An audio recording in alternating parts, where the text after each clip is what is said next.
4 years ago, I spent over 10,000 yuan to get the 14-inch MacBook Pro from Apple. It has accompanied me through more than 1,000 nights, endured my dad's outrageous request for picking up things in tight spaces, and to this day, it still stands strong like a seasoned veteran. Today, let's talk about whether this once popular device can still hold its own in 2025. Now, the MacBook has already reached the M4 generation. My friends around me have all gradually upgraded to the latest models, and they love to use the newest benchmark scores to poke fun at my M1 Pro. I opened up Final Cut Pro and dragged in an 8K video file. So, do you think this old machine can handle it? In real-world use, the mainstream shooting format nowadays is mostly 4K at 60 frames per second. Go ahead and drag it. Instacking 4 or 5 tracks is absolutely no problem at all. In my usual workflow, I typically only stack 2 or 3 video tracks at the same time. When color grading in DaVinci, the M1 Pro's fan just spins symbolically a couple of times. Rendering speed is even faster than the takeout I ordered during my lunch break. My friend's Windows laptop fan, on the other hand, turns straight into a helicopter rotor. If you didn't know better, you think the computer was how resolved? The 16-core CPU of the M1 Pro can actually preview HDR effects in real time while exporting the final video, and I can even have various other software and tools running in the background. This is the magic of Apple's seamless integration of hardware and software. It honestly makes me feel like I've somehow hacked into Cook servers. Besides video, I recently bit the bullet and got a medium format camera, the Hasselblad XRD. I shot a bunch of 100 megapixel RAW photos and dragged them into my laptop to color grade. No matter how high the benchmark scores are for the new MacBook Pro, I don't use that kind of performance 90% of the time unless I need to use Blender every day to model a Mars base.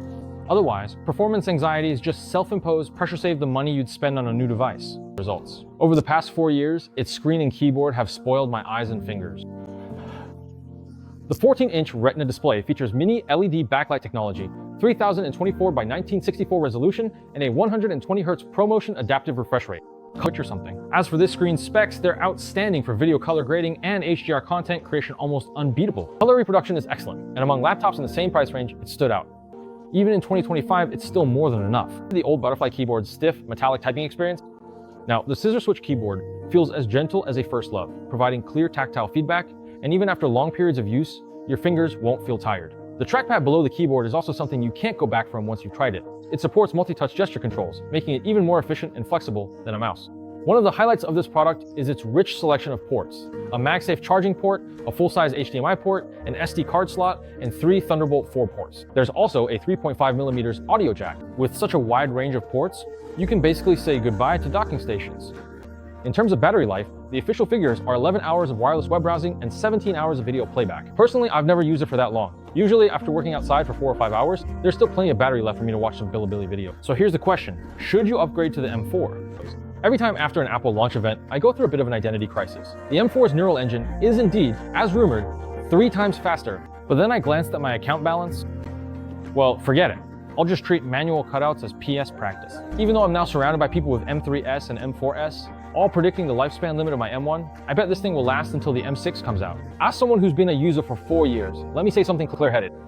If you're currently using an M1 Pro and haven't experienced any lag that made you want to smash your computer, then definitely don't upgrade. The money you save could buy you an iPad Pro to use as a secondary display. Or maybe I'll just get a new lens for my camera instead. Honestly, I'd recommend skipping the M4 and waiting for the M5. Sigh, after all, those who wait never lose. I used to be obsessed with benchmark scores too, until I realized that the time it takes for the M1 Pro to render a minute 8K 30 FPS video is only a few seconds slower than doing it on the M4 Pro. Isn't even enough for me to reply to a WeChat message.